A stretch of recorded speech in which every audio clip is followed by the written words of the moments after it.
আর এই টেবিলে 5টা চেয়ার আর 5টা বিরিয়ানি কেন? আমরা তো 6 জন। 5টাই হচ্ছে। তাহলে এক কাজ করো, একটা মিউজিকের তালে তালে আমরা 6 জন টেবিলের চারিদিকে রাউন্ড করব। মিউজিক বন্ধ হওয়ার সাথে সাথে এই 5টা চেয়ারে যে 5 জন বসতে পারবে তারাই বিরিয়ানি খাবে, আর যে হেরে যাবে তাকে না খেয়ে সকলের বিরিয়ানির দাম পেমেন্ট করতে হবে। ওকে, লেটস স্টার্ট।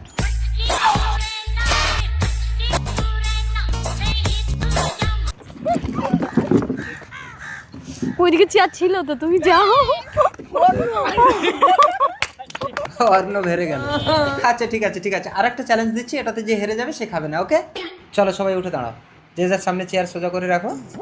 দেখো, নিজের জায়গা থেকে পা তুললে হবে না, চেয়ারে সোজা হয়ে বসতে হবে।